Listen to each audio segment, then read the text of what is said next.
Hey everyone, this is Austin, This is Brennan. and together we're making Simple, the smart dumb phone.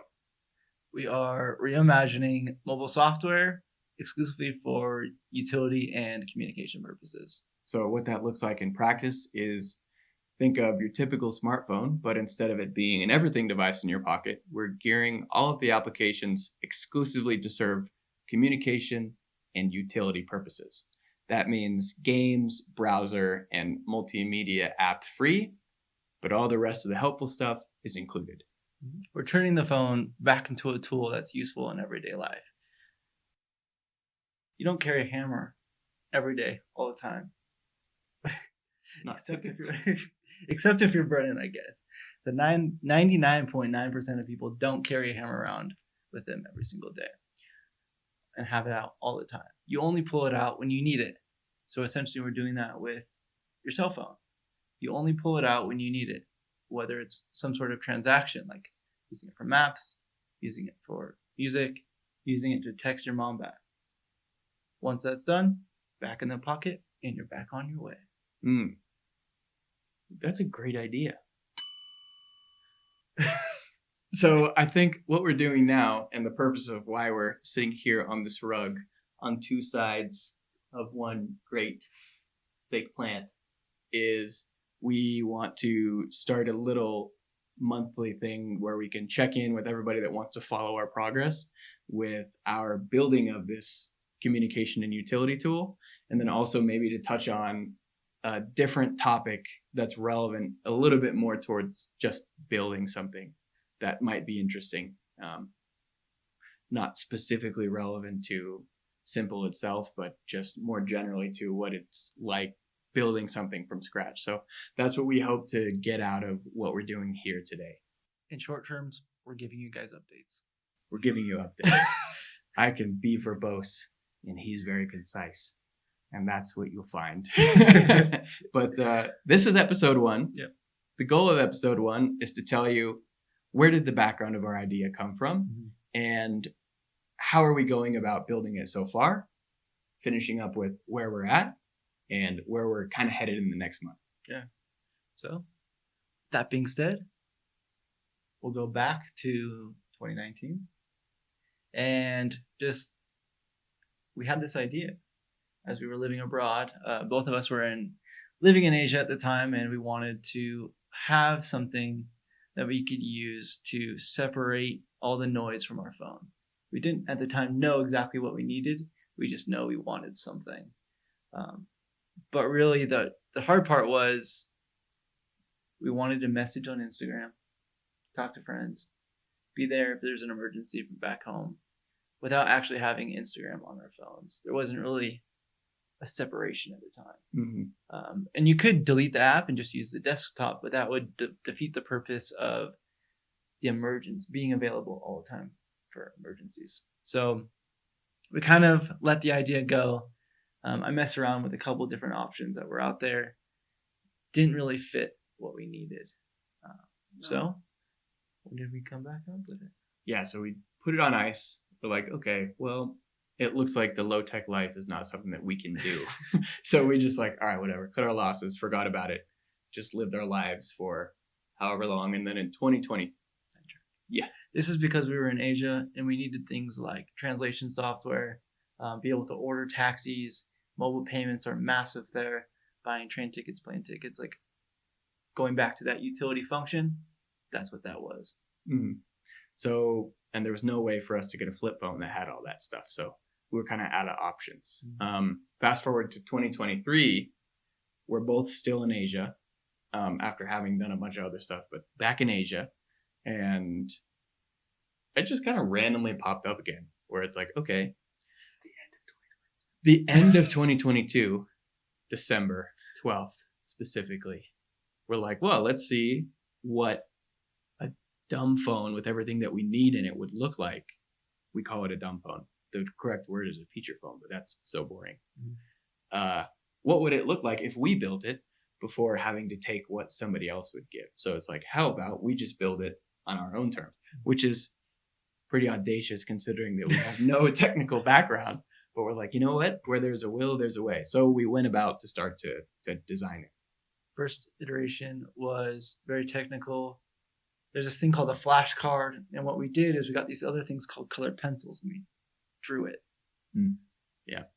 High tech. Flashcard is it takes this shape called a rectangle, and you take paper, which is a complex milling procedure that starts with tree bark, and you turn it into this floppy white thing that you could put colors on.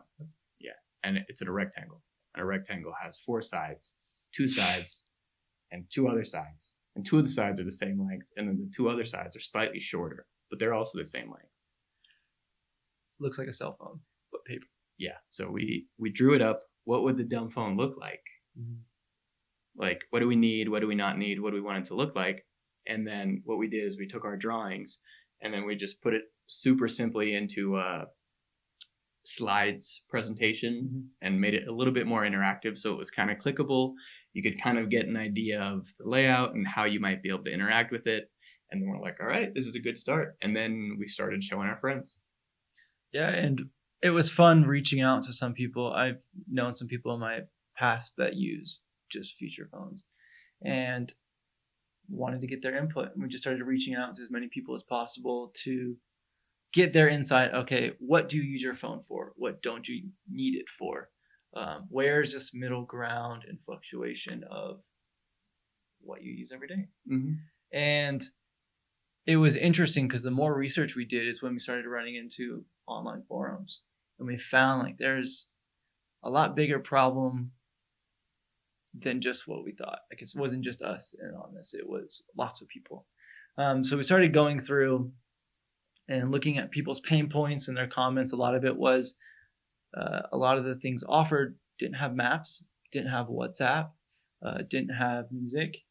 And these are things that we are going after and covering with Simple. Yep. So then when it came out to building the next iteration of more detail about maybe what would a more detailed product look like, it's like, okay, based on everyone we talked to, this is how people want it to look. Mm-hmm. This is what people care about. This is what people don't care about. We started to build that into, here's the function and here's what it looks like. Yep. And then we went on a trip for New Year's. Mm-hmm. And that's when we discovered this beautiful tool called Figma. And like, man, it's change our lives. Change our lives. If you're not technical, but you're like, oh, I wonder what this thing would look like.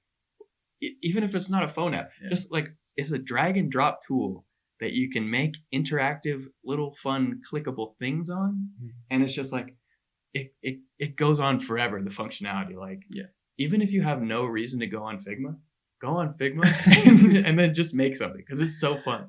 Like, our minds were blown. You get creative very fast, and it's interesting now to see.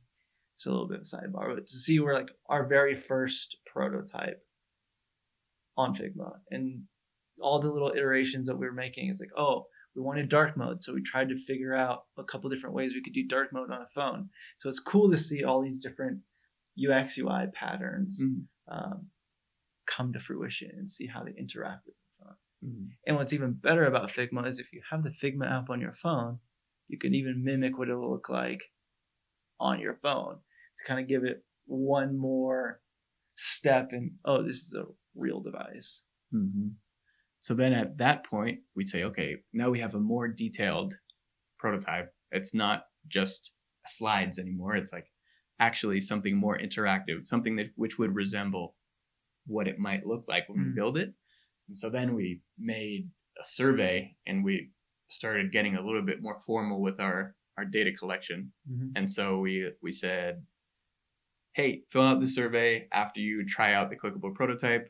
How do you use your phone right now? What do you like about this? What do you not like about it? What do you think it's for? So we just ran through the whole gamut. There's a lot of information about how to put something new into people's hands and to get raw information.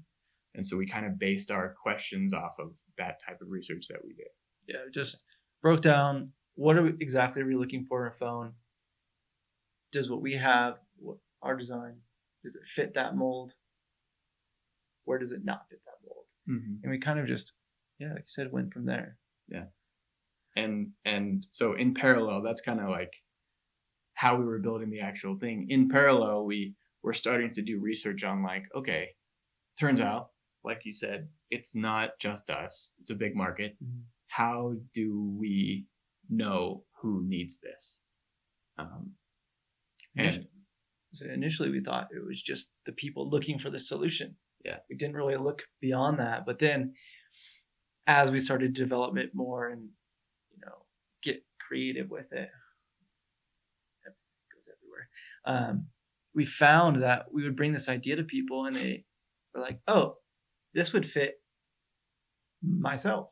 And they're, older professionals, or we'd go talk to a parent and they're like, wow, this would be perfect for my kid. I really want my child to have something like this. If it has like this functionality or this functionality. And we're like, we offer that. So it was kind of interesting to see all of a sudden our one target market turned into 3, 4, 5.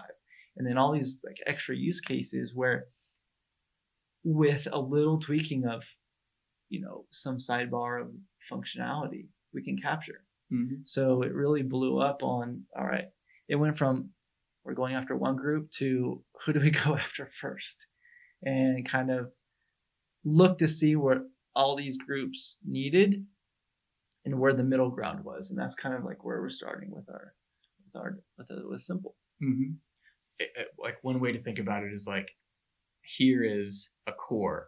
Like if you think of a Venn diagram with, instead of just 2, like if you think of like a 5-sided Venn diagram where each circle is a different one of our markets, they all overlap in a certain core functionality that they all need. That's what we're trying to do, is we're trying to first build out that core functionality. So we have like a minimum viable solution for all of these people's issues for what they want. And then in terms of who we're going to be rolling out to, we're probably going to start with who needs it most. So we're really going to be focusing on these people who are like, hey, I really desperately need some sort of screen time moderation, whether for the sake of simplicity, if they're just trying to be more productive, if they're like, I think that I scroll too much, whatever their reason is, they want some sort of screen time helper. And then beyond that, it seems like the next biggest group that wants something like this is Gen Z. So we're probably going to go that direction. And then after that, maybe 25s to 35s, and then parents and older adults is what we're thinking. Yeah. The reason why parents and older adults are towards the end, even though they're probably some of the bigger markets, is because we want it set up in a way to where it's flawless, or as flawless as it can be when we get it in their hands, because we don't want to have a breach in security or a possible breach in security when we give it to a kid. We want it as perfect as we can get it. That way, when they're using it, there's no, is this going to work? It's working, and this is why. And so while we're doing all this market research and we're getting out and we're talking to people, what we're also doing is we started with like, hey, this thing in terms of actual construction is going to have to go through a couple of iterations. So what we're non-technical. So we first started by just watching some YouTube videos on like HTML, CSS, JavaScript. So what we did is we kind of took some like super basic introductory coding courses, which is, it's hard. People say learn to code as if it's easy. Like you can't just learn to code. It's so much harder, but it's cool. It's worth it. We found that taking these courses, you learn very basic, minimal information. But the real learning started when we were like, all right, this is what we want to solve. How do we make code to solve this problem? Who do we ask? Where do we go? And that is when we started to see some advancements. Probably. So what we did is we took what knowledge we had, and we took the first thing that we needed to make, and then we made it as far as we could. And then we went and found a developer that could carry us across the finish line to what we needed for like step 1. And so then since then, that's what we've been doing. We've been building up to our capability and then saying, hey, this is how far we got. Can you help push us across the finish line? So that way we have a more intimate understanding of technically where we're trying to go and how we've been building it. And so we can have a better relationship with that person that's helping us build. We're really trying to build these long-term relationships because, one, we're getting some really good help. And we found that the core developers that we have right now, they are also like, this is something that I want. And we found that once people also have that same drive and want of that particular product, they're going to invest more into it. And they're excited because it's something that they're going to actually use in the future, which is cool. Yeah, very cool. So where we're at right now is we have been through 3 iterations probably of our home screen, what our home screen is going to look like, and how we're building it. We're building it in 2 chunks. We have the front end, which is, if anyone has any experience with Android, there are these things called launchers, which it's basically just a mask or makeup for your phone. It doesn't really change the functionality or the features too much of the phone. It just changes how it looks. And so initially we accidentally delete an app from the launcher and it was still on the phone, but it kind of just disappeared for a little while. Yeah. And we quirky stuff. For an early version of the launcher, we were also just not getting notifications. No push notifications. No push notifications, nowhere. And it's like, it was rough. It was rough. But free at the same time. Yeah. You're really going minimal at that point. So over the past 3 iterations, we've been putting it in as many people's hands as possible, and making improvements from there. And so where we're at is we've just put in, finally figured out what our plan is for what we probably think is going to be the market ready version of the front end. And so we're just going to be pushing that development across the finish line, putting it in people's hands, working the kinks out and the bugs out, and then embedding it into our operating system, which is something that we're also developing in parallel, which is also, there are good strides being made there as well. So everything should be coming together here pretty soon. And we're constantly getting feedback. So we're getting feedback from a couple of different avenues. We have the people who are already beta testing. They're giving us their feedback all the time. Some are just bug reports. Some are on the UX UI and the design of what it is now. We're also getting feedback still of what we want or imagine as the full functionality of the phone on a via Figma prototype. And that's cool because that shows our full thought of, if we have this thing right now, money was not an option, this is what it would be. And that was, covering our 1 through 4 milestones pretty much. Yeah. And initially for this first rendition, we're going to have milestones 1 and 2 completed as a usable phone. Yeah. So where we're hoping to get is, we would like to have beta testing up through somewhere in the early part of 2024. And then about that time, we would really like to open it up a little bit more for more people to start using it. Because that's going to be the best way that we want to go about it. We want to get it in people's hands as early as possible because people are really want it. Yeah, we've had a lot of interest. And that's one of the hardest part, is we're trying to get it to as many people as possible. But at the same time, we're still trying to build it as succinctly as possible with the people giving us feedback. We want them to be able to feel like they can communicate with us directly. Be like, hey, I don't like this. This is a pain point I have. And we want to be able to address that. Yeah. So we found that with certain numbers of people, we can make that happen. So our first launch, after launch, we're trying to get 100 people using it. And that's not because we want to do a limited release. That's because we want to constantly work with the people who are trying it and make the best product that we can do.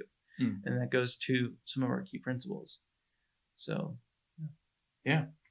So that's where we're at, and that's where we're going.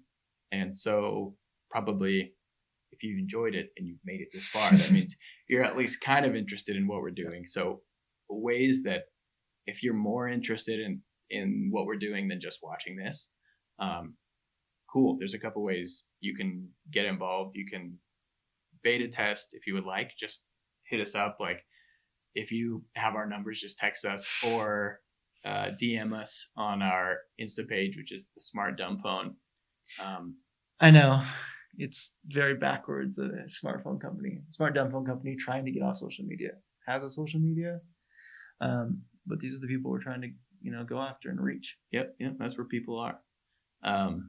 So yeah, that's a way to get a hold of us. And then, or if you're like, nah, I'm not trying to beta test, just let me know when it's done. We have a little waitlist sign up form on our website. That's gosimple.rsvp. Go on there, enter your name, your email, and then we'll just let you know when it's ready. Yeah. And so, or you can just follow along with these updates. Yeah. Pretty fun. Share with friends, share with family. We are very excited to get this going and moving off the ground.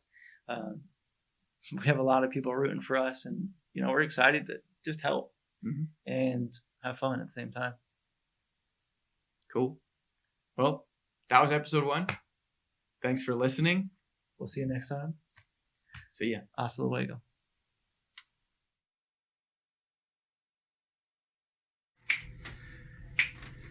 Try it. Wrong time. Again? Oh, he's shy. Oh.